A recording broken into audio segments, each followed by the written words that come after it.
न्यायों की किताब, उसके 14वां अध्याय, उसका 5 और 6 मैं पढ़ रहा हूं, ध्यान से सुनिएगा। तब सिमसोन अपने माता पिता को संग ले तिम्ना को चलकर तिम्ना की दाग की बारी के पास पहुंचा। वहां उसके सामने एक जवान सी गरजने लगा।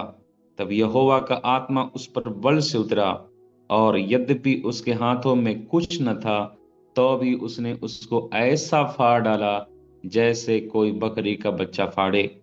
अपना यह काम उसने अपने माता या पिता को न बताया। Praise the Lord. प्रभु की आत्मा आज शाम की बेला में हम सबसे बातें करे और अद्भुत छुटकारे को परमेश्वर अपने वचन के द्वारा भेजे, ये मेरी प्रार्थना है। और मैं विश्वास करता हूं आज के संदेश के द्वारा परमेश्वर आप सबसे बातें करेगा और आप यीशु मसीह के नाम से एक नया बल को प्राप्त करके खड़े होंगे। परमेश्वर आपको आपके शत्रुओं के सामने खड़ा करेगा, यही मेरा विषय है।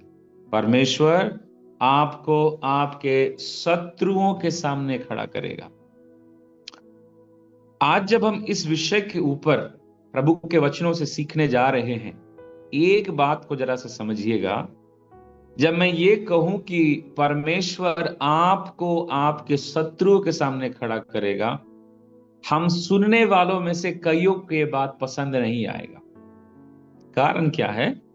क्योंकि हम में से कई लोग शत्रु का सामना नहीं करना चाहते, हम शैतान का सामना नहीं करना चाहते, हम शैतान के द्वारा द्वारा उठने वाली उन बुराइयों का सामना नहीं कर सकते, सामना नहीं करना चाहते, उन विरोधों का सामना नहीं करना चाहते, उन बीमारियों का सामना नहीं करना चाहते, उन रुकावटों का सामना नहीं करना चाहते। इसलिए जब ये बोलूं मैं कि परमेश्वर आज आपको आपके शत्रु के सामने खड़ा करेगा, ये पसंद नहीं आएगा। लेकिन परमेश्वर ये चाहता है कि वो आपको आपके शत्रु के सामने लाए, और आप और आपका शत्रु, आपका आपका विरोधी आमने सामने खड़ा हो परमेश्वर के उस अनुग्रह से जो अनुग्रह परमेश्वर ने आपको दिया है। Praise the Lord. और आज की रात प्रभु यीशु मसीह के नाम में ये मेरी प्रार्थना है कि ये वचन आपके अंदर इतना ढाढ़स दे और आप बल पाकर अपने शत्रु के सामने खड़ा होकर जयवंत हो जाओ। इसको जरा सा ध्यान से समझिएगा। आप सभी ने न्याय किताब को पढ़ा है, और सिमसोन बाइबल में पढ़ेंगे नए किताब में तो 13 न्यायों में से एक न्यायी था, जिसने अपने समय में परमेश्वर के द्वारा चुना जाने के बाद इजराइल को पलिस्तियों के बंधन से छुड़ाया। अब उसी छुटकारा में से ये पहला काम जो सिमसोन के द्वारा हुआ, ये पहला काम है। अगर आप बाइबल को पढ़ेंगे तो सिमसोन के द्वारा 13 सामर्थ के काम हुए। उन 13 सामर्थ के कामों में पहला काम है ये। पहला काम वो क्या? कि उसने शेर को फाड़ डाला। ये पहला काम था, पहला मिरेकल या पहला सामर्थ का काम जो सिमसोन के द्वारा हुआ अभी तक, वो पहला है। अब इसको थोड़ा सा ध्यान से समझिए। जब आप 14 अध्याय को पढ़ोगे तो आप देखना कि सिमसोन तिम्ना को जा रहा था। तिम्ना कहा जा रहा था ताकि तिम्ना में रहने वाले एक पलिस्ती स्त्री को देखा था, एक लड़की को देखा था, और वो उससे शादी करना चाहता। शादी क्यों करना चाहता है? क्योंकि वो दांव ढूंढ रहा था किसके विरुद्ध में?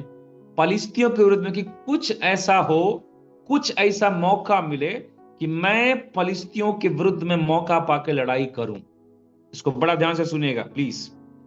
अगर आप तिम्ना के बारे में पढ़ें, तिम्ना का मतलब होता है पोर्शन या एक हिस्सा या भाग, और तिम्ना पलिस्ती नगर नहीं था, तिम्ना यहूदा का ही पहाड़ी इलाका था।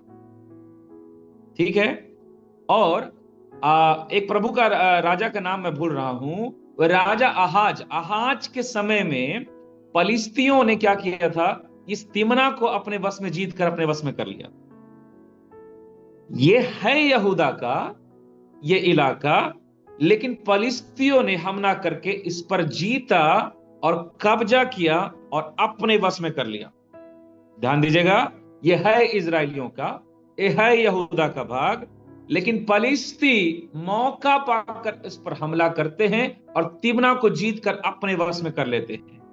सिमसोन तिम्ना क्यों जा रहा है? सिमसोन तिम्ना शादी करने नहीं जा रहा। उसका मुख्य लक्ष्य शादी करना नहीं है।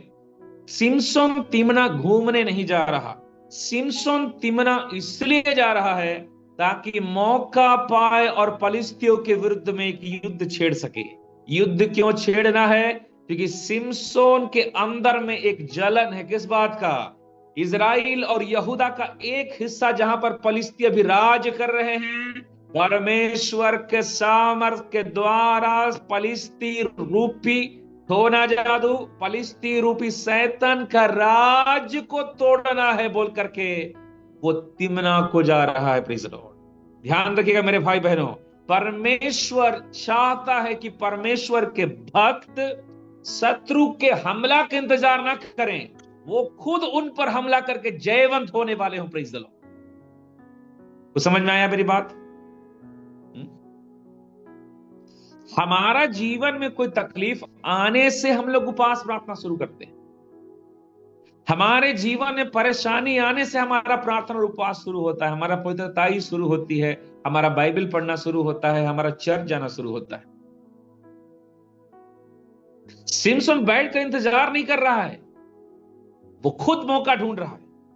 इसका मतलब परमेश्वर आज की शाम आपके सामने आपके शत्रुओं को लाएगा, आपको बुराई दिखाएगा, आपको बीमारी दिखाएगा। परमेश्वर आपको एक एक बुराइयों से अवगत कराएगा जो आपके घर में, आपके बच्चों के जीवन में, आपके पति के जीवन में, आपके पत्नी के जीवन में, आपके पूरे जीवन में होगा। और वो बुराइयां शैतान नहीं दिखाएगा, वो बुराइयां परमेश्वर दिखाएगा। क्यों दिखाएगा? इसलिए नहीं कि अब और उस बुराइयों में रहो, इसलिए कि अब उस बुराई को तोड़ने का समय आ गया है। उसके सामर्थ्य से भरकर उन बंधनों को तोड़ने के लिए बल पाकर खड़े हो। Praise the Lord. हालेलुया। मेरे भाई बहनों, कई बार आप और मैं बुराई को देखकर बड़ा शांत हो जाते हैं, अरे इतना खराब उतना खराब है। मैं एक चीज बताऊं, परमेश्वर की आत्मा का स्वभाव नहीं है ये। सिमसोन तिम्ना को जा रहा है, क्या पता है? मौका ढूंढने। वो क्या दिखाता है? मन के अंदर आत्मा में चलने के चलते एक जलन। ओ मेरे परमेश्वर, हालेलुया, तेरे लोगों को फलिस्ती बांध नहीं सकते। जैसा है किताब 2 पद को पढ़ेंगे तो वहां लिखा है, 2 अध्याय पढ़ने से फलिस्ती टोना जादू करने वाले लोगों को दिखाता है। इसका मतलब क्या है? आज टोना जादू में पड़े हुए लोग, शैतान के बंधन में पड़े हुए लोग, उनको छुड़ाने के लिए आपके और मेरे अंदर जो इन दिनों सिमसोन के समान अगर आत्मा में चलने वाले हैं, तो परमेश्वर की आत्मा वही जलन आपके अंदर दे जो सिमसोन के अंदर था। तो सिमसोन क्यों जा रहा है? एक मौका ढूंढने। किस बात का मौका? कि अब मैं और इनको बंधवाई की अवस्था में अपने लोगों को नहीं देखना चाहता। मेरे भाई बहनों, आप में से कितने लोग यहां पर हैं जो आज अपने पत्नी, अपने पति, अपने बच्चे, अपने माता पिता, अपने पड़ोसी, अपने घराने के बंधनों को देखकर अभी भी शांत बैठे हैं, या उठ करके जाग खड़े हुए कि हे परमेश्वर, तुझे जानने के बाद ना तो मैं बंधन में रहूं, ना मेरा परिवार बंधन में रहे। परमेश्वर ने हमको ऐसा नहीं बनाया, परमेश्वर ने हमें यह बात नहीं दी। मेरे भाई बहन, इसको बड़े ध्यान से समझिए। तो सिमसोन तिम्ना को जा रहा है, क्यों? ताकि एक मौका ढूंढे फलिस्तियों के विरुद्ध में। प्रभु की आत्मा, हालेलुया, इन दिनों जिनके जीवन में आत्मा का अभिषेक है, वही केवल शैतान के बंधनों को तोड़ने के लिए खोजेंगे। Praise the Lord. अब थोड़ा सा ध्यान दीजिएगा ना, थोड़ा आगे आते हैं। जब तिम्ना को जाने लगा अपने माता पिता के साथ में, माता पिता आगे चले गए और ये पीछे जा रहा है। जब रास्ते में थे तो लिखा, सिमसोन जब अपने माता पिता के संग तिम्ना को चला तो तिम्ना की दाग की बारी के पास होकर ये गया, और वहां पर क्या मिला? एक जवासी। यही मेरा मुख्य बात है। मौका ढूंढने वाला व्यक्ति, बंधनों को तोड़ने का मौका ढूंढने वाला व्यक्ति, अपने परिवार को आजाद करने की चाहत रखने वाला व्यक्ति, अपने लोगों की बंधवाई को तोड़ने का चाहत रखने वाला व्यक्ति, जो शांति से नहीं बैठा, मन के अंदर बोझ और दर्शन के साथ जी रहा। ये मन के अंदर में दर्शन और बोझ कहां से आया?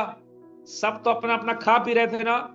प्रभु का आत्मा में चलने के चलते इजराइल का परमेश्वर, प्रेज द लॉर्ड, उसके मां को सिमसोन का क्यों चुना था कि तेरे कोख से, बांझ कोख से जो बच्चा जन्मेगा, 13 अध्याय इसका पढ़ के देखिए, वो इजराइल को फलिस्तियों के बंधनों से छुड़ाने वाला मेरा नाजीर होगा। मेरे भाई बहनों, जिस बुलाहट से वो आत्मा के अनुग्रह से जन्मा है, वो बुलाहट उसके अंदर में उफान मार रहा था। Praise the Lord, hallelujah. बाकी इजराइलियों में से किसी को नहीं पड़ा किस बात का कि हम बंधन में हैं। बाकी इजराइलियों में से किसी को नहीं पड़ा कि हम पर कोई दूसरा व्यक्ति राज्य कर रहा है। लेकिन जिस व्यक्ति के अंदर में परमेश्वर की आत्मा बड़े भरपूरी और अनुग्रह से कार्य कर रही थी, वो आत्मा से भरा हुआ व्यक्ति न तो खुद बंधन में रहने वाला है, न अपने लोगों को बंधनों में देखेगा। इसका मतलब क्या है? आज तुझे तेरे लोगों को देखकर तेरे मन में अगर दुख होता है कि मेरा ये बंधन में है, मेरा वो बंधन है, मेरा परिवार में बंधन है, मेरे भाइयों, मेरे बहनों, परमेश्वर की आत्मा की आवाज को सुनो। वो दुख जो तेरे अंदर आ रहा है, हल्लेलुया, वो तेरा अपना नहीं है मेरे भाई बहन। परमेश्वर का आत्मा ही है जो तेरे अंदर में उस बात का दुख को, उस बात का छुटकारे को, कीमत को समझा रहा है, ताकि तू इन दिनों परमेश्वर की सामर्थ के द्वारा, परमेश्वर की उपस्थिति में बैठकर उन बंधनों को तोड़ने के लिए बल पाए, और न केवल बल पाए, उस बल के द्वारा यीशु के नाम में अपने लोगों को आजाद करे। हालेलुया।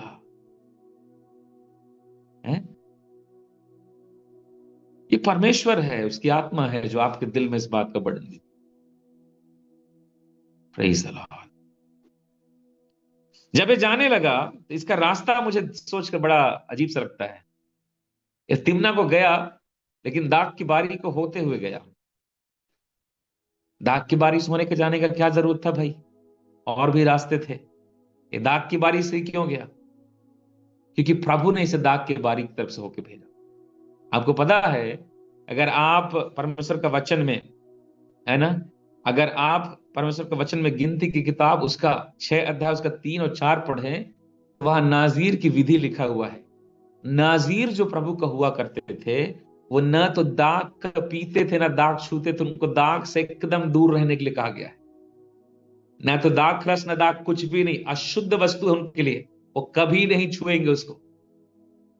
ध्यान रखिएगा, ना तो दाख रस की बातें देखेगा, ना पिएगा, ना छुएगा, कुछ नहीं। क्यों? ये नाजीर का विधि था। इसीलिए जब सिमसोन की मां को प्रभु ने बातें की, प्रभु के दूत ने, तब उससे भी कहा कि सुन, अब से पहले तो जो भी करती थी, लेकिन आज से तू न तो दाख मधु छुए, ना दाख मधु खाए। क्यों?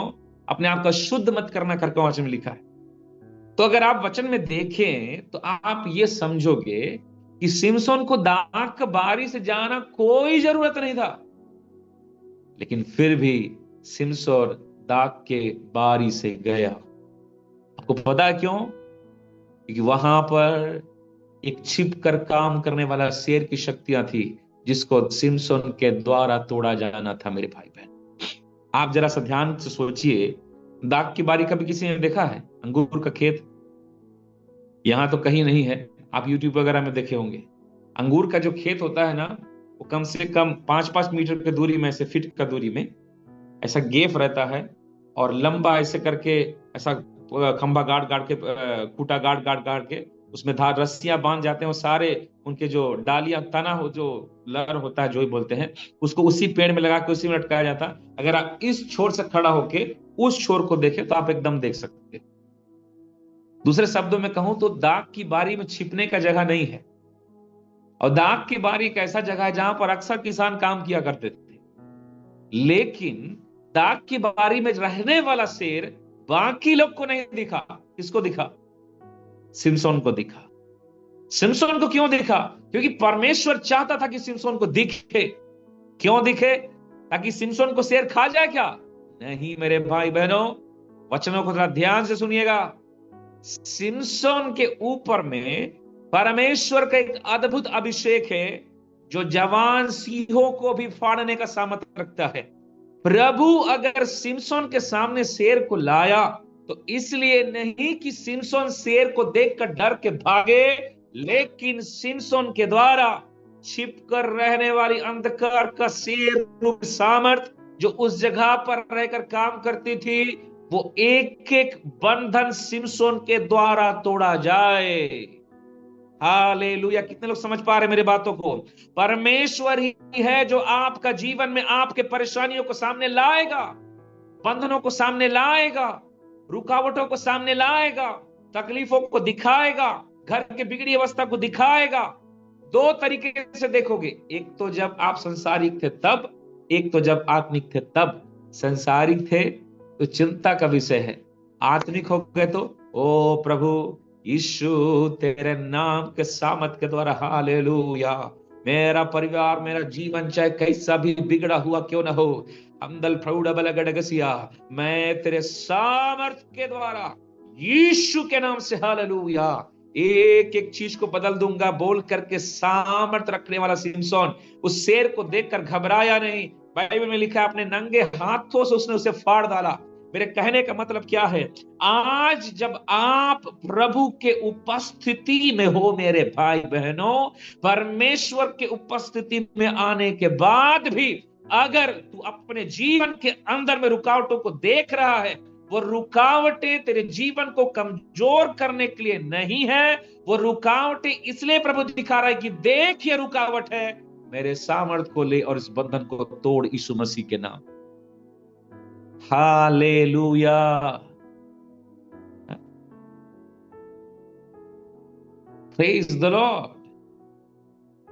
मैं आप लोगों से पूछूं, अगर आपके सामने शेर आ जाए तो क्या करते? सिमसोन के जगह आप होते तो क्या करते? क्या करते भाई? उधर में ही 4 बार बेहोश होके 5 बार अलग से बेहोश होते। हम में से कोई भी व्यक्ति, आई एम डैम श्योर, कोई भी व्यक्ति ये तो नहीं बोलता आजा मैं तुझसे लड़ूं। कोई नहीं। आप इसको समझो, परमेश्वर के आत्मा से भरे हुए लोग का सोच यहोवा बदल देता है। Please, hallelujah! मेरे भाई बहनों, परमेश्वर के आत्मा से भरे हुए लोग जीवन में आने वाले शेर को या तकलीफ या रुकावटों को देखकर चिंता नहीं, वो यीशु के नाम में आज्ञा देते हैं। Praise the Lord, hallelujah! यीशु के नाम में बंधन टूटे, यीशु के नाम में रुकावटें हटे, यीशु के नाम में बीमारी दूर हो, यीशु के नाम में, हालेलुया, मेरे घर का सारा अवस्था बदल जाए, यीशु के नाम में मेरे जीवन का रुकावटें खुल जाए, यीशु के नाम में मेरा बेटा बदल जाए, यीशु के नाम में मेरी बेटी बदल जाए, यीशु के नाम में मेरा परिवार बदल जाए। मेरे भाई बहनों, आप उसको अपना चिंता का विषय का नहीं, अपना प्रार्थना का विषय बनाकर परमेश्वर के उपस्थिति में अंदल फैडबलगडगसिया उन्हें बदलने का सामर्थ्य रखते हैं यीशु मसीह के नाम से। हालेलुया! ये नेचर है आत्मिक लोगों का। अब सवाल ये है, आप चिंता कर रहे हैं कि प्रार्थना करके बंधनों को तोड़ रहे हैं?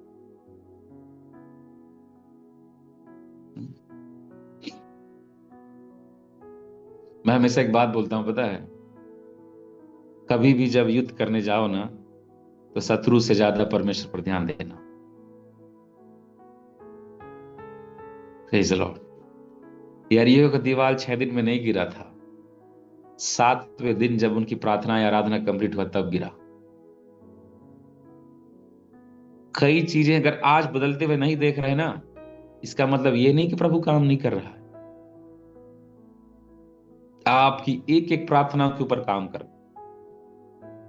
ये प्रभु की आत्मा कह रहा है, मेरे भाई बहनों, आप इन दिनों उपवास किए होंगे, आप इन दिनों आज सुबह के प्रार्थना किए होंगे, इन दिनों आप प्रभु को पुकारे होंगे कि प्रभु मेरे जीवन, मेरे घर, मेरे परिवार में काम कर, और आपको अभी कुछ बदलाव नहीं दिख रहा होगा। मैं यीशु मसीह के नाम से आपको बोलना चाहता हूं मेरे भाई बहनों, हालेलुया, समय आते ही दीवाल केवल नहीं गिरा, शहर परा केवल नहीं गिरा, नींव सहित उखाड़ा गया। Praise the Lord. उसके समय तक इंतजार करें। Praise the Lord. हमदल प्रौढ़ाला गडगसिया, समय पूरा होते ही चीजें बदल कर सब बिगड़े, जो बिगड़ गया यीशु के नाम में, वो सब बातें बदली जाएंगे। Praise the Lord. तो इस विषय को समझो जरा सा आप लोग। सिमसोन के सामने प्रभु शेर को ला रहा। क्यों? क्योंकि परमेश्वर चाहता है, मैंने अपने दास के अंदर में वो अनॉइंटिंग रखा है, प्रेज द लॉर्ड, जो अनॉइंटिंग एक शेर को भी फाड़ सकता है। प्रेज। इसका मतलब जब आज आप अपने जीवन को प्रभु को समर्पित कर रहे हो ना, जो चीज दूसरे को फाड़ खाने का शक्ति रखती है, यीशु के नाम में आप उस पर भी जयवंत होगे। आप अपने जीवन के एक एक विषयों पर जयवंत होगे। आपकी जिम्मेदारी क्या है? केवल सिमसोन के समान यहोवा के लिए नाजीर बनो। हालेलुया।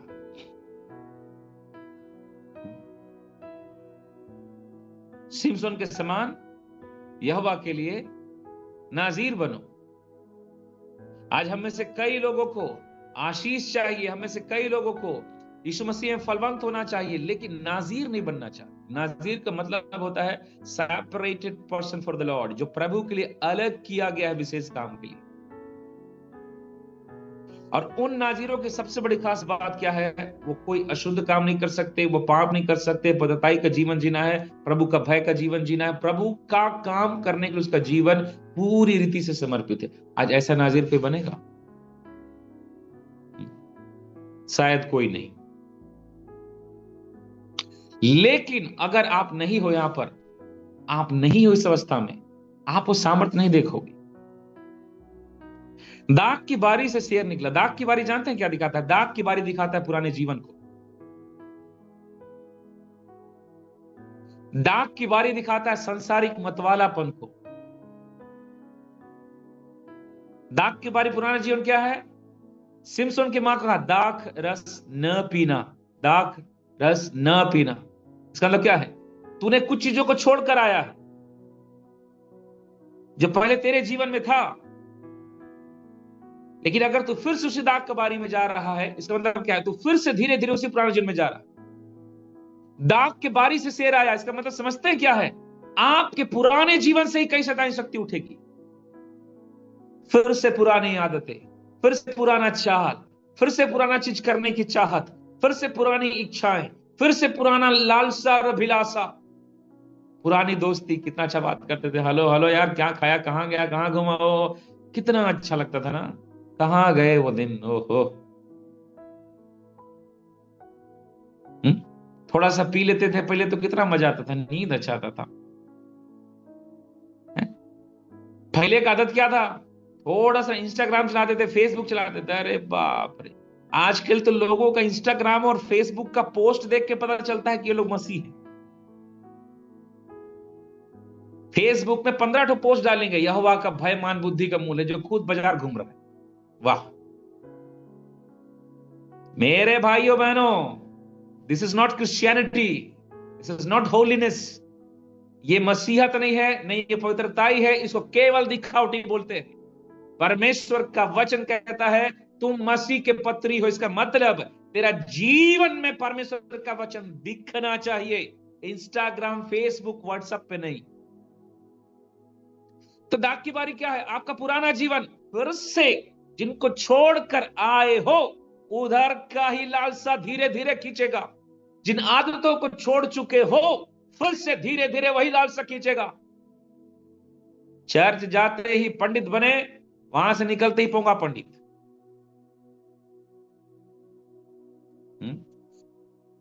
मैं आपको दाग के बारे में बताऊं, दाग की बारी मसीह जीवन की धार्मिकता को खत्म कर देता है।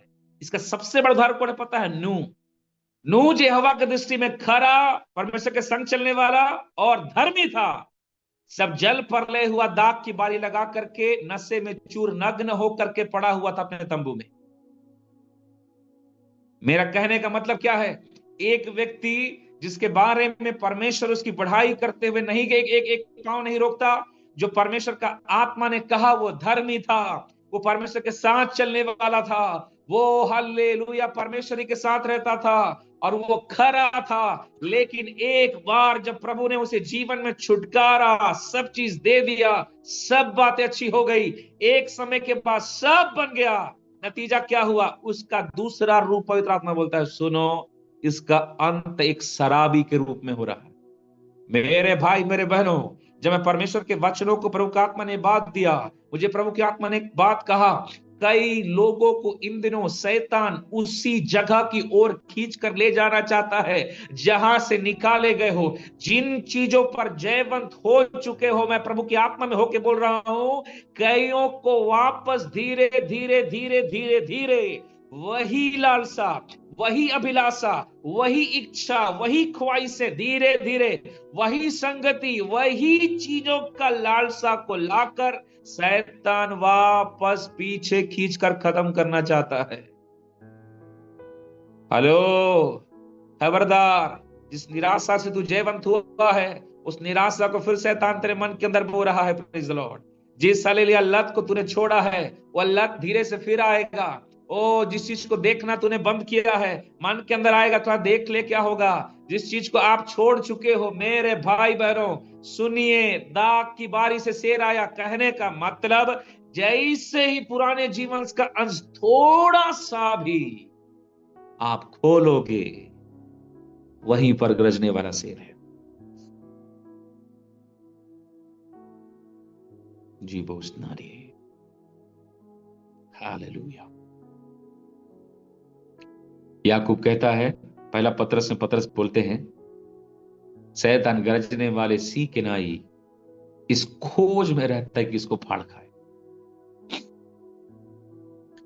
वो खोज रहा है कौन लापरवाह है, कौन ध्यान नहीं दे रहा, कौन वचनों को सुनने के बाद अपने आप को सुधार नहीं रहा, कौन अपने जीवन को बदल नहीं रहा, कौन प्रभु के बातों पर विशेष रीति से अपना मन लगाया है कि नहीं। वो एकदम ध्यान लगाए।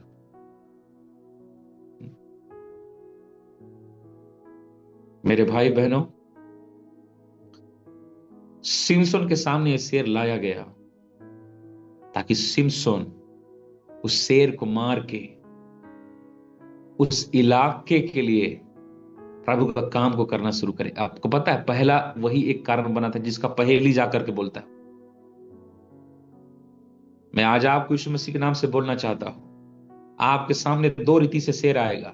अगर आप सिमसोन के समान नाजीर होने का जीवन जी रहे हो, आपके जीवन की सारी परेशानियां, सारी बंधनें, सारी रुकावटें आपके सामने आएंगी, लेकिन वो इसलिए लाए जाएंगे कि ताकि आप यीशु मसीह के सामने तोड़ दो उसे, पवित्र आत्मा के सामने तोड़ दो उसे। लेकिन अगर आपका जीवन अभी भी परमेश्वर का इच्छा और वचन के अनुसार नहीं है, वो शेर आ रहा है आपको घात करने के लिए। Praise the Lord.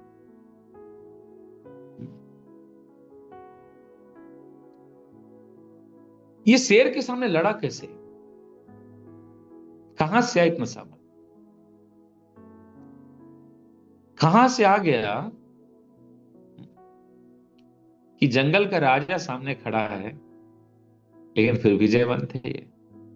एक ही कारण, बाइबल में लिखा है, दाखरस से मत वाले ना बनो, इफिसियों की पत्री 5:18, आत्मा से परिपूर्ण हो जाओ, उससे लुचपन होता है। वहां पे दाखरस का तुलना किससे किया है पता है? पवित्र आत्मा से। कभी नशा किए हुए लोग देखे दरुआ लोग को,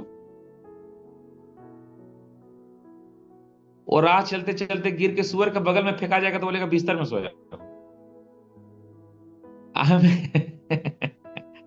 थोड़ा खसाकिए ना जी। एक आमो क्या क्या नाम उनका, वो अगस्ती दिवा कुमार, बड़ा दरुआ के लिए मस्त एक भजन संहिता लिखे थे। दारू मेरा चरवाहा है, मुझे मेरे जीवन का सब लूट लेता है, मुझे नालियों में सुलाता है और गड्ढों में गिराता है, करके उन्होंने भजन संहिता बनाया था शराबियों के लिए। वो बोलते हैं, राह चलते सुअर के किनारे, सुअर जिधर सोया उधर भी गिर जाओगे ना, बगल में सुअर भी सोए रहेगा, उसको सोच के, पत्नी सोच के, थोड़ा खसा किए ना जी बोल के उधर में सोते रहेंगे सुअर के साथ। ये स्थिति है। अब YouTube में मैं एक दिन वीडियो देख रहा था, इसे कुछ ऐसा शॉर्ट्स वीडियो, मैंने क्या देखा था, एक व्यक्ति दारू पी के एक बड़ा सांड के पास गया और उसे लड़ रहा। बेचारा सांड एकदम शांति से था, उसको इतना जोर से फेंका ना कि उसका नशा उतर गया हो। मैं मन में सोचा यार इतना ताकत मरहा सा आदमी, ये सांस, उतना बड़ा जंगली सांस लड़ने गया है। तब समझ में आया ताकत उसके शरीर का नहीं है, ताकत उस बोतल का नशा का है। इसका मतलब क्या है? वो जो दारू, उसका ताकत जो है ना, ओ भैया, उसको दिखाया कि मेरे से बड़ा बाहुबली कौन। कहने का मतलब समझना जरा सा ना, जिस प्रकार दारू का नशा में आकर वो अपना, जिस चीज से अगर एक समझदार व्यक्ति जिसके सामने भी जाना पसंद नहीं करेगा, वो व्यक्ति दारू के नशा में उससे लड़ने गया। इसका आत्मिक अर्थ क्या पता है? अगर एक व्यक्ति आत्मा के नशे में है ना, वो भी ऐसा ही हो। और ये सिमसोन कैसे लड़ने को चला गया? क्योंकि वास्तव में इसने शराब के या दाखरस के नशे में नहीं था, ये आत्मा के नशा में डूबा हुआ था। इसको पता है सांसारिक तौर पे देखो तो मैं इसका सामना नहीं कर सकता, लेकिन मैं जिस आत्मा को पीकर छक हूं, जिस आत्मा से भरा हुआ हूं, प्रेज द लॉर्ड, हालेलुया, वो एक बकरे के बच्चे के नाई फाड़ने का सामर्थ्य रखने वाला है। Praise the Lord, hallelujah. प्रभु की आत्मा ने मुझसे कहा, मेरे भाई बहनों, इन दिनों जरूरत ये नहीं है कि शैतान को इन दिनों जयवंत होना है, जरूरत ये है कि आप पहले आत्मा से भरो। अब मसीहों की परेशानी क्या पता है? हम आत्मा से भरे नहीं, प्रभु का वचन को समझे नहीं, जीवन को समर्पित किए नहीं, दुष्ट आत्मा निकालने पहले पहुंच जाते। इसका मतलब समझे? हमारा जीवन खुद बलवंत नहीं हुआ अभी तक, और हम दूसरे को आजाद करने चले गए। मैं पिछले दिनों में हमारे यहाँ कॉटेज प्रेयर था, उसमें मैं एक विषय पर प्रचार किया कि दाऊद ने गोलियात को जो मारा गोफन से, उस गोफन से मारने में जो एक ही पत्थर से दाऊद ने सीधे यहां पर मारा गोलियात के, इतना शार्पनेस किसने दिया? परमेश्वर ने कि दाऊद ने? तो मैंने वहां पर बताया 5% हाथ था परमेश्वर का, 95% हाथ था दाऊद का। ऐसे पता है, दाऊद यूं ही मुंह उठाकर गोफन लेके नहीं पहुंच गया था, उसने जंगल में एक अच्छा समय बिताया है प्रैक्टिस करने में गोफन चलाने का। इसका मतलब क्या समझे? विदाउट प्रैक्टिस परमेश्वर कभी खड़ा नहीं करता दाऊद को। इसका मतलब समझिए, परमेश्वर भी आपको निपुण बनाकर शत्रु के सामने खड़ा। सिमसोन आत्मा से भरा हुआ है। सिमसोन अपने आप से ज्यादा अपने अंदर बसने वाले आत्मा को पहचानता था कि मेरे अंदर कौन है, प्रेज द लॉर्ड। इसलिए वो शेर के सामने खड़ा। अगर वो नहीं पहचानता, वो उल्टे पैर भागता। मेरे कहने का मतलब क्या पता? मेरा समय खत्म हो रहा है मेरे भाई बहनों। इन दिनों प्रभु सच में चाहता है कि तू अपने आप से ज्यादा अपने परमेश्वर को पहचाने, जो ये कहता है कि तेरा शरीर मेरा मंदिर और मैं उसमें वास करता हूं। हालेलुया। आप उस आत्मा को पहचानो जिसने आपको प्रार्थना करने का अनुग्रह दिया। आप उस आत्मा को पहचानो जिसने आपको विश्वास में अभी भी बांधे हुए, प्रेज द लॉर्ड। आप उस आत्मा को पहचानो जिसने अभी भी आपको टूटने नहीं दिया, आपको संभाले हुए, प्रेज द लॉर्ड। अभी भी आप उस परमेश्वर को पहचानो जिसने आपके हाथ को पकड़ा है, आपने उसके हाथ को नहीं पकड़ा। Praise the Lord. आप उसको पहचानो। केवल उसकी उत्तमता की पहचान ही आपको आपके शत्रुओं के ऊपर जयवंत करेगा। मूसा बोलता है, हे पर मूसा तुम मिस्र को जा और मैं तेरे द्वारा इजराइली को छुड़ाऊंगा। मूसा बोलता है, देखिए ना प्रभु जी, मैं बोलने में नहीं पौड़ नहीं हूं, थोड़ा सा ततलाता हूं, तता होता है मेरा। मूसा को बोला, हे मूसा सुन ना, लंगड़े गूंगे बहरे इन सबको मैंने नहीं बनाया क्या? मैंने बनाया, मैं ठीक भी कर सकता हूं। और सुनो ना, एक बात सुनो, मुझे तुम्हारी काबिलियत नहीं चाहिए मेरे काम के लिए। बोलता है, तभी जाके नाम बताना। क्या नाम? मैं जो हूं सो हूं, यहोवा। तू मुझे जान, तू ये मत बता तू कितना जानता है। आपको पता है, मूसा उस समय का मिस्र का सबसे बड़ा, मिस्र का नहीं, पूरे विश्व के सबसे बड़ी यूनिवर्सिटी से पढ़ा हुआ व्यक्ति था, ज्ञानवान बुद्धिजीवी व्यक्ति। वो राजकुमार की जिंदगी जी रहा था, हम लोग जैसे नहीं ना, ये सप्ताह में 4 दिन कॉलेज गए, 2 दिन छुट्टी मारे वाला, ऐसा नहीं पढ़ाई क्या वो। संसार का सबसे बड़ा कॉलेज में पढ़ा हुआ व्यक्ति, सबसे बुद्ध और ज्ञान से भरा व्यक्ति बोलता है, मैं तो थोड़ा बोलना नहीं आता। प्रभु बोलता है, सुनो ना, तुम्हारी काबिलियत मत बताओ, मेरे को पहचानो, मेरी काबिलियत देखो। क्योंकि तेरी काबिलियत पर मैं काम नहीं करूंगा, मैं काबिलियत देने का भी अनुग्रह और सामर्थ्य रखता हूं। Praise the Lord. मेरे भाई मेरे बहनों, सिमसोन अपने से ज्यादा अपने अंदर बसने वाले आत्मा पर विश्वास करके जीवन जीना सीख गया था। क्यों? नाजीर होने के चलते उसे हमेशा एक बात पता था, मेरा जीवन परमेश्वर का, मेरे जीवन का चाल परमेश्वर का, मेरे जीवन का सेवा परमेश्वर की इच्छा, मेरे जीवन का जो काम करूं उसका सामर्थ परमेश्वर के द्वारा। वो जानता था कि who I am in Christ, मैं मसीह में क्या हूं। मेरे भाई बहनों, आज आपको बोल सकते हो मेरा नाम क्रिस है, वो तो आप बोलते हो, प्रभु आपको कैसे देखता है परमेश्वर जानता है। आप बोल सकते हो मेरा नाम आयुष है, आप देखते हो, परमेश्वर जानता है आप कैसे है।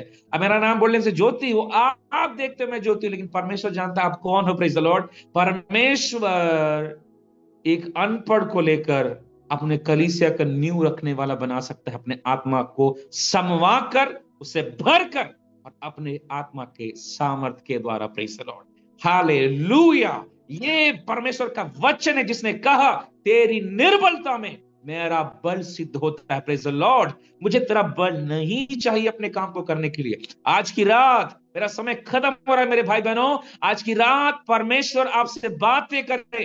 वो शेर, वो विपत्ति, वो दुख, वो आंसू जो आज आपके सामने है, वो आपको तोड़ने के लिए नहीं है। परमेश्वर उससे दिखा रहा है कि ले मेरी सामर्थ और इसी शक्ति से जा और तू इन पर जयवंत होने पाएगा। Praise the Lord, hallelujah, hallelujah, hallelujah, praise the Lord. हम इस बात को समझे मेरे भाई बहनों।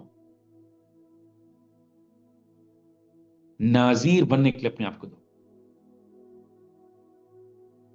वचन में लिखा है, वचन 6 में, तब यहोवा का आत्मा उस पर बल से उतरा। उससे पहले यहोवा का आत्मा कहां था? नहीं था उसके पास। लेकिन जैसे देखा कि सामने शेर है, मैं पूछता हूं हे परमेश्वर, सिमसोन ने प्रार्थना की क्या? जल्दी आइए आत्मा, जल्दी आइए, जल्दी आइए, तो खा जाएगा मेरे को। ऐसा बोला होगा क्या? जल्दी आइए आत्मा, उतरिए नहीं तो खा जाएगा मेरे को। ना ना ना ना, ना। वो जानता था क्योंकि मैं प्रभु का हूं तो मेरी सुरक्षा भी प्रभु ही करता है। Praise the Lord. मेरे भाई बहनों, यहोवा का आत्मा बल से उतरा। आपको पता है किस पर आत्मा बल से उतरता है? मैं प्रेरितों काम से चार जगह बताता हूं, देखिए आप पढ़ लीजिएगा अपना। प्रेरितों काम जब 2 अध्याय को 2 अध्याय का 1 से 4 तक पढ़ेंगे तो किस पर आत्मा बल से उतरा था? पेंतीकुस्त के दिन पर बाढ़ जो होने वाले के ऊपर। नया नियम का मैं बता रहा हूं ना। पेंतीकुस्त के दिन में 10 दिन से बाढ़ होकर प्रार्थना करने वालों पर आत्मा उतरा बल से, भारी वर्षा के सनसनाहट के समान होते हुए, आग की जीभें फटती जैसे। तो और किस पे उतरा? प्रेरितों का काम 4 का 31, प्रार्थना करने वाले, साथ में बैठ के प्रार्थना करने वालों पर आत्मा उतरा बल से और आत्मा से परिपूर्ण हो गए। चौथा, प्रेरितों का काम 10 का 44, वचन के सुनने वालों पर आत्मा उतरा बल से, कुरनीस के घर में वो सब आत्मा से भर गए। प्रेरितों का काम 19 का 6, परमेश्वर का अभिषिक्त दास पौलुस जब हाथ रखा उन 12 चेलों पर, वे पवित्र आत्मा से भर गए। मैं आज यीशु मसीह के नाम से बोलना चाहता हूं, ये भरपूरी यीशु के नाम में आप भी आपके अंदर। क्यों? क्योंकि लड़ाई आपकी नहीं है, लड़ाई परमेश्वर की आत्मा का है। हालेलुया। तो आज चिंता नहीं, आत्मा से भरने का समय है। आज चिंता नहीं, शेरों के समान दहाड़ने वाली ताकतों पर। हालिया शेर का एक खास बात क्या पता है? वो दहाड़ने वाला शब्द लिखा है, गरजने वाली सीख के नाई। गरजना क्या दिखाता पता है? डर को पैदा करने वाली आत्मा। घर के अंदर ऐसे हालात कि मन के अंदर डर, परिवार के अंदर ऐसे हालात, मन के अंदर डर, शैतान ऐसा विषय को उभारेगा जो आपके अंदर डर को लाए। और जहां डर आया आप चिंता करने लगोगे, और चिंता हावी होगा तो मैं आपको बताऊं उसका फल क्या है? आप प्रभु के वचन को भूल जाओगे, आत्मा का आवाज सुनना भूल जाओगे, उसके अगुवाइयों को भूल जाओगे। आपका चिंता इन सब बातों को दबा देगा। अगर ऐसा है मेरे भाई बहन, मैं यीशु के नाम से बोलना चाहता हूं, बाहर आइए। जितना ज्यादा आपको शेर को मैं बोलता हूं, हे प्रभु आत्मा जी आप उसके ऊपर उतरते और जोर से भागते स्पीड में, मारे क्यों है? मारा इसलिए कि मेरा दास है, वो कोई आम इंसान नहीं है। Praise lord, you are not a common person. आप एक साधारण व्यक्ति नहीं है, आप प्रभु के बेटा और बेटी हैं। हालेलुया। आप हालातों से भागने वाले नहीं हैं, यीशु के नाम में हालेलुया हालातों को बदल देने का अभिषेक रखने वाले हैं। Praise Lord, hallelujah. जो होश जकरिया किताब में लिखा है 4 अध्याय में, न तो शक्ति से न तो बल से पर तेरी आत्मा के द्वारा, यहोवा की यही वाणी है। मेरे भाई बहन, हालेलुया, आप नहीं कर सकते, परमेश्वर कर सकता है। आप नहीं बदल सकते, परमेश्वर बदल सकता है। आप बंधनों को नहीं तोड़ सकते, परमेश्वर का आत्मा तोड़ सकता है। आज केवल इतना हो कि मैं अपने आप को एक नाजीर के समान प्रभु के लिए समर्पित करूं और परमेश्वर मुझे अपनी महिमा के लिए इस्तेमाल करे। क्योंकि जो विरोध आप देख रहे हो, ये आपको गिराने के लिए नहीं, आपको परमेश्वर जयवंत करने के लिए है। Praise the Lord, hallelujah. प्रभु इन वचनों के द्वारा आप सबको आशीष दे।